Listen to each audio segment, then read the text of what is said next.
ഷീജാവധം crime thriller അധ്യായം 11. ഇതിൻ്റെ പിന്നിൽ വേറെ വലിയ രാഷ്ട്രീയ കളികൾ തന്നെയുണ്ട് സത്യൻ സാറേ. എന്തായാലും ഞാൻ ബിലാലിന് വേണ്ടി കോടതിയിൽ ഹാജരാവാം. അവിടെ നിന്നും ഇറങ്ങി കാറിൽ യാത്ര തുടങ്ങിയപ്പോഴും സത്യനും ഐശ്വര്യയും പരസ്പരം ഒന്നും സംസാരിച്ചില്ല. എടോ, എന്നാലും അയാൾ എന്തൊക്കെയോ നമ്മളിൽ നിന്നും മറച്ചു പിടിച്ചതുപോലെ തനിക്ക് തോന്നിയില്ലേ? സത്യൻ്റെ ചോദ്യത്തിൽ ഐശ്വര്യ സത്യനെ നോക്കി. സത്യത്തിൽ ഈ പുള്ളിയോട് തന്നെ എനിക്ക് വലിയ താല്പര്യമില്ല സാർ. ഇയാൾ കോടതിയിൽ ഹാജരാകുമെന്ന് എനിക്ക് തോന്നുന്നില്ല. അതുമാത്രമല്ല, ഈ കേസിൽ അയാൾ വേണ്ടത്ര പ്രാധാന്യം കൊടുക്കുന്നുമില്ല. തനിക്കിതൊക്കെ എങ്ങനെ മനസ്സിലായി? സാർ, ഓരോ പോയിന്റ് പറയുമ്പോഴും അയാളുടെ മുഖത്തുണ്ടായ ചെറിയ മാറ്റങ്ങൾ പോലും ഞാൻ ശ്രദ്ധിക്കുന്നുണ്ടായിരുന്നു. ഈ പ്രതികളിൽ ആരോ ഇയാളുമായി ബന്ധമുള്ളവരാണ് എന്നാണ് എൻ്റെ മനസ്സ് പറയുന്നത്. ഏയ്, ഒരുപക്ഷെ അതൊക്കെ തൻ്റെ തോന്നലാവും ഐശ്വര്യ. പെട്ടെന്നാണ് അത് സംഭവിച്ചത്. സത്യൻ്റെ കാറിന് നേരെ ഒരു ലോറി പാഞ്ഞു വരുന്നു. സത്യൻ വേഗത്തിൽ വെട്ടിച്ചു മാറ്റി. ലോറിയിൽ നിന്നും ഒരാൾ അവരെ നോക്കി ചിരിക്കുന്നുണ്ടായിരുന്നു. ഒരു വലിയ അപകടത്തിൽ നിന്നും രക്ഷപ്പെട്ട ആശ്വാസത്തിലും മരണം മുന്നിൽ കണ്ട ഞെട്ടലിലുമായിരുന്നു ഐശ്വര്യ. സത്യത്തിൽ ഇപ്പോഴാണ് നമ്മൾ യഥാർത്ഥ ട്രാക്കിൽ കയറിയത്. പലരും പേടിച്ചു തുടങ്ങിയിരിക്കുന്നു. ഈ കേസ് അഴിക്കും തോറും കുരുക്ക് മുറുകയാണ് എന്ന ഒന്നായി തോന്നുകയാണ് ഐശ്വര്യ. അതങ്ങനെയാണ് സർ. മറുവശത്തിരിക്കുന്നവർ പ്രബലരല്ലേ? ഇനി അടുത്തത് എന്ത് സ്റ്റെപ്പാണ് സർ? ഈ ഷീജയുടെ ഒരു സഹോദരി ഈ കുമ്പഴയിൽ താമസിക്കുന്നുണ്ട്. അവരെ ഒന്ന് കാണണം നമുക്ക്. സാറിൻ്റെ ഒരു നിഗമനത്തിൽ എന്താണ് സാർ ഇത്? ഒന്നും മനസ്സിലാവുന്നില്ല ഐശ്വര്യ. പക്ഷേ ബിലാലല്ല പ്രതി എന്നത് 100% ഉറപ്പാണ്. പെട്ടെന്ന് ഐശ്വര്യയുടെ ഫോൺ ശബ്ദിച്ചു.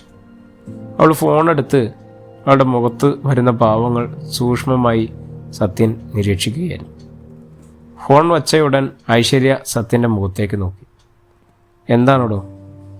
സാർ, ഇന്ന് ലോ കോളേജ് വിദ്യാർത്ഥികൾ നടത്തിയ പ്രകടനത്തിലെ ഒരു പയ്യനെ ഇപ്പോഴത്തെ DYSP പൊക്കിയിട്ടുണ്ട്. ചെക്കനെ രഹസ്യമായി ചോദ്യം ചെയ്തുകൊണ്ടിരിക്കുക. അത് എന്താണ് ഐശ്വര്യ? വീണ്ടും ഇത് പൊന്തി വരാനും ചർച്ചയാവാതിരിക്കാനും വേണ്ടി ആരോ മനഃപൂർവ്വം ഇതിൻ്റെ പിന്നിൽ തന്നെയുണ്ട്. നമ്മൾ ഈ കേസ് വിട്ടിട്ടില്ല എന്ന് അവർക്ക് ഉറപ്പുണ്ട്. അതുകൊണ്ടാണല്ലോ സാർ നമ്മളുടെ പിന്നാലെ ഇവർ കൂടിയതും അപകടത്തിൽപ്പെടുത്താൻ ശ്രമിക്കുന്നതും. ശരിയാണ് താൻ പറഞ്ഞതുപോലെ ലോ കോളേജ് വിദ്യാർത്ഥികളുടെ സമരം കനത്ത പിന്നെ ഈ വിഷയം ഒന്നുകൂടി ചർച്ചാ വിഷയമാവും. ആ പയ്യനെ കസ്റ്റഡിയിലെടുത്ത് ചോദ്യം ചെയ്യുന്നുണ്ട്. പക്ഷേ അറസ്റ്റ് രേഖപ്പെടുത്തിയിട്ടില്ല. അതാണ് സാർ രസം. അതായത് ആർക്കോ വേണ്ടി വ്യക്തി താല്പര്യം അല്ല ഐശ്വര്യ. കുമ്പഴ മദീന ജംഗ്ഷനിൽ നിന്നും മുകളിലോട്ടുള്ള റോഡിൽ കയറി ഒരു വീടിൻ്റെ മുന്നിലായി വണ്ടി നിന്നു. അതിൽ നിന്നും സത്യനും ഐശ്വര്യയും ഇറങ്ങി. ഷീജ ഭവനം വീടിൻ്റെ പേര് ഭിത്തിയിൽ ചേർത്തിരുന്നു. ഷീജയുടെ മരണത്തിനു ശേഷം പുതിയ സ്ഥലമെടുത്ത് കെട്ടിയ വീടാണ്. പഴയ ഷീജ കൊല്ലപ്പെട്ട വീട് ഇപ്പോൾ ഒരു പ്രേതഭവനം പോലെ ഒഴിഞ്ഞു കിടക്കുകയാണ്. ആളുകൾ തെളിഞ്ഞും മറിഞ്ഞും അവരെ നോക്കുന്നുണ്ട്. ഇവിടെ ആരുമില്ലേ? സത്യൻ അടുത്ത് കണ്ട അയൽവാസിയോട് ചോദിച്ചു. എന്താണ്? ആരാ? ഞങ്ങൾ യൂട്യൂബ് ചാനലിൽ നിന്നാണ് ചേട്ടാ. ഈ ഷീജയുടെ കുടുംബം ഇവിടെയല്ലേ താമസിക്കുന്നത്? ഷീജയുടെ അമ്മയാണ് ഇവിടെ താമസിച്ചിരുന്നത്. ഇപ്പോൾ ആരുമില്ല. വല്ലപ്പോഴും ആ തള്ള ഇവിടെ വരുമായിരുന്നു. പക്ഷെ ആ മൂത്ത മോള്, അവരെ ആ പാവം ഇവിടെ നിർത്തത്തില്ല. അവരൊരു പാവമാണ്. പറഞ്ഞിട്ടെന്താണ് കാര്യം? എന്നിട്ടിപ്പോൾ അവരെവിടെ പോയി ആവോ? അറിയില്ല. അവർ വീട്ടുപണിയൊക്കെ ചെയ്താണ് ജീവിക്കുന്നത്. ഇവിടെ അമ്മയും മോളും തമ്മിൽ എങ്ങനെയാണ്?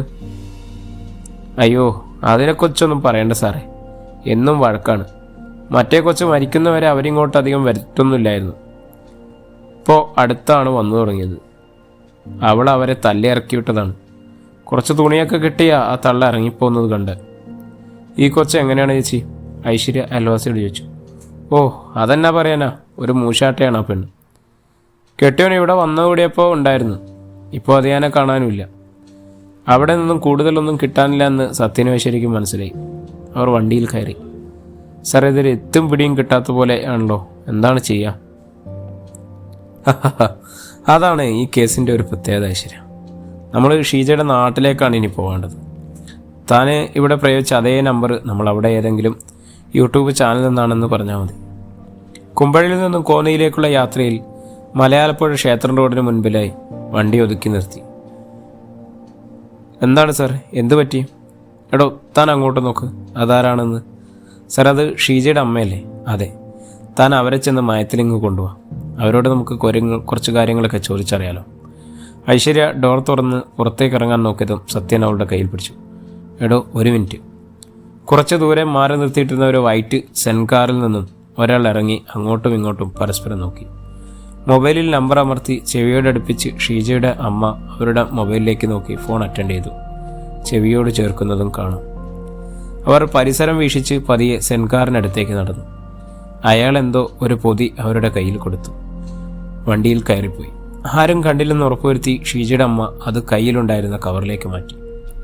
വീണ്ടും ഒന്നും സംഭവിക്കാത്തതുപോലെ ബസ് കാത്തുനിന്നു. അവർ പഴയ സ്ഥലത്ത് തന്നെ വന്നു. സർ, ഇതൊക്കെ എന്താണ്? ഒന്നും മനസ്സിലാവുന്നില്ലല്ലോ. എടോ, ഇതൊക്കെ ദൈവം നമുക്കായി കൊണ്ടുവന്നു തരുന്നതാണ്. ഇനി തൻ്റെ റോളാണ്. താൻ അവരെ കൂട്ടിങ്ങുവാ. ഇയർഫോൺ വർക്ക് ചെയ്യണം. ഐശ്വര്യ വണ്ടിയിൽ നിന്നും ഇറങ്ങി ഷീജയുടെ അമ്മയുടെ അരികിലെത്തി. ഹായ് ചേച്ചി. ആരാ? ഞങ്ങളൊരു യൂട്യൂബ് ചാനലിൽ നിന്നാണ്. ചേച്ചിയുടെ മോളുടെ മരണവുമായി ബന്ധപ്പെട്ടൊരു പരിപാടി നടത്തുന്നുണ്ട്. കുറച്ച് കാര്യങ്ങൾ അറിയാൻ വേണ്ടി വന്നാണ്. എന്ത് കാര്യം? എൻ്റെ കൊച്ചു പോയില്ലേ, ഇനി എന്തായിട്ട് എനിക്കെന്താ കാര്യം? ഞാൻ പിച്ചയെടുത്ത് ജീവിക്കുന്ന ഒരാളാണ്. എന്തിനാ നിങ്ങൾ എന്നെ ഇങ്ങനെ ബുദ്ധിമുട്ടിക്കുന്നത്? ചേച്ചി, ഞങ്ങൾ ചേച്ചിയെ ബുദ്ധിമുട്ടിക്കുന്നതല്ല. അവളുടെ കൊലപാതകി ആരാണെന്ന് അറിയാൻ വേണ്ടിയുള്ളൊരു പരിപാടിയാണ്. നിനക്കെന്നാ കൊച്ചേ, ഞാൻ പറഞ്ഞാൽ മനസ്സിലാവില്ലേ? എനിക്കിപ്പോൾ ആരുടെ കൂടെ വരാനുള്ള മനസ്സൊന്നുമില്ല. അവരുടെ ശബ്ദം പതിയെ വരുന്നുണ്ട് എന്നും ഇനി ഇവിടെ നിന്നാൽ പന്തികേടാണെന്നും ഐശ്വര്യയ്ക്ക് മനസ്സിലായി. ഐശ്വര്യ, പോലീസ് അയക്കും. സത്യൻ ഹെഡ്ഫോണിൽ നിർദ്ദേശം കൊടുത്തു. ഐശ്വര്യ പതിയെ അവരോട് ചേർന്ന് നിന്നു. ഒരു തണുപ്പ് വയറിൽ തട്ടുന്നത് കൊണ്ടാവണം ഷീജയുടെ അമ്മ ഞെട്ടലോടെ നോക്കിയത്. ഒരു തോക്ക് വയറിനോട് ആരും കാണാതെ ചേർത്ത് വെച്ച് ഐശ്വര്യ ചിരിച്ചു. അപ്പോൾ എങ്ങനെയാണ് ചേച്ചി, പോവുകയല്ലേ? നിങ്ങളുടെ ശബ്ദം പുറത്തേക്ക് വന്നാലേ ഞാൻ പൊട്ടിക്കും. പറഞ്ഞില്ല എന്ന് വേണ്ട. മര്യാദയ്ക്ക് ആ കാറിൽ കയറിക്കാം. അപ്പോഴേക്കും സത്യൻ കാറുമായി അവർക്ക് മുന്നിൽ വന്നു നിന്നിരുന്നു. അവർ ഒന്നും മിണ്ടാതെ വണ്ടിയിൽ കയറിയിരുന്നു. കൂടുതൽ ആളുകൾ ശ്രദ്ധിക്കുന്നതിന് മുമ്പ് അവരെയും കൊണ്ട് സത്യനും ഐശ്വര്യയും ആ ടൗൺ കടന്നു കഴിഞ്ഞിരുന്നു. കോന്നി വേ ഓഫ് മലബാറിൽ നിന്നും പാർസൽ വാങ്ങി അവരെയും കൊണ്ട് നേരെ സത്യൻ്റെ ക്വാർട്ടേഴ്സിലേക്കാണ് എത്തിയത്. വേറെ ആരും കാണുന്നില്ല എന്ന് ഉറപ്പുവരുത്തി അവർ ഷീജയുടെ അമ്മയെ കാറിൽ നിന്ന് ഇറക്കി വീട്ടിലേക്ക് കൊണ്ടുവന്നു. ഒരു ടേബിളിന് മുന്നിൽ അവരെ ഇരുത്തി അവർക്ക് ഭക്ഷണം കൊടുത്തു. നൂഡിൽസിലും ചില്ലി ചിക്കനും അവർക്ക് മുന്നിൽ വെച്ചപ്പോൾ അവരുടെ കണ്ണുകൾ നിറഞ്ഞു. പാത്രത്തിൽ ഒരു കോണിൽ അവർ കുറച്ച് ഭക്ഷണം മാറ്റിവെച്ചു. എൻ്റെ മോള് തിന്നോട്ടോ. സത്യനും ഐശ്വര്യയ്ക്കും അത് വല്ലാത്തൊരു അനുഭവമായിരുന്നു. ആർക്കാ അമ്മയത്? സത്യനത് ചോദിച്ചു. അവർ തലയുയർത്തി അവരെ നോക്കി. എൻ്റെ മോൾക്ക്, എൻ്റെ ഷീജ മോൾക്ക്. അതിപ്പോഴും എൻ്റെ കൂടെ ഉണ്ടെന്നേ. ഞാനെന്ത് കഴിച്ചാലും അതിന് കൊടുത്തേ കഴിക്കാറുള്ളൂ. അവർ സത്യൻ്റെ മുഖം സൂക്ഷിച്ചു നോക്കി. സാറ് പോലീസല്ലേ? സാറേ, ഇതിനു മുമ്പ് എൻ്റെ വീട്ടിൽ വന്നിട്ടില്ലേ? സത്യൻ അതിന് മറുപടിയൊന്നും പറഞ്ഞില്ല. നിങ്ങളുടെ പേരെന്താണ്? ശ്രീലക്ഷ്മി. അന്ന്, അതായത് ഷീജ കൊല്ലപ്പെടുന്ന ദിവസം ഉണ്ടായ കാര്യങ്ങളൊന്ന് പറയാമോ? അതിപ്പോൾ കുറച്ചായില്ലേ സാറേ? കുറേയൊക്കെ ഞാൻ മറന്നുപോയി. എന്നാലും ഓർമ്മയുള്ളത് പറയാം. അതെന്നാ വർത്താനമാണ് ചേച്ചി? മകളെ ഇത്രയധികം സ്നേഹിക്കുന്ന ചേച്ചി മകളുടെ മരണ ദിവസത്തെ കാര്യങ്ങൾ അറിയില്ലേ? മുഴുവൻ ചേച്ചി പറയാതെ ഇവിടുന്ന് പുറം ലോകം കാണില്ല കേട്ടോ. ഐശ്വര്യ അത് പറയുമ്പോൾ അവളുടെ സ്വരത്തിന് ഭയങ്കര മൂർച്ചയായിരുന്നു. സത്യൻ പോലും ശരിക്കും ഞെട്ടിപ്പോയി. അവളുടെ സംസാരം കേട്ട് ഞെട്ടിപ്പോകുമായിരുന്നു. ഞാൻ രാവിലെ വീട്ടുജോലിക്കും മറ്റുമായി പുറത്തേക്ക് പോയതാ. വൈകുന്നേരം ഒരു 8:30 മണിയോടുകൂടിയായപ്പോൾ വീട്ടിൽ വന്നപ്പോൾ ലൈറ്റൊന്നും കണ്ടില്ല. മോളെ വിളിച്ചിട്ട് അനക്കമില്ല. വാതിലകത്തൊന്നും പൂട്ടിയിട്ടുണ്ട്. അങ്ങനെ അയൽവക്കത്തെ ആളുകളെ വിളിച്ചുകൊണ്ടുവന്നു.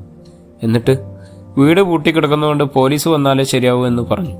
ആര് പറഞ്ഞു? കൗൺസിലറും ആളുകളൊക്കെ അവിടെ ഉണ്ടായിരുന്നു. അവരാ പറഞ്ഞത്. എങ്ങനെയാണ് കൗൺസിലർ ഷീജയെ കാണുന്നില്ല എന്നറിഞ്ഞത്? അറിയില്ല സാറേ. പക്ഷെ ഓടിക്കൂടിയ ആളുകളിൽ ആരോ പോലീസിനെ വിളിച്ചു. അതുവരെ നിങ്ങൾ ഷീജ കിടക്കുന്നൊന്നും കണ്ടില്ലേ? ഇല്ല സാറേ.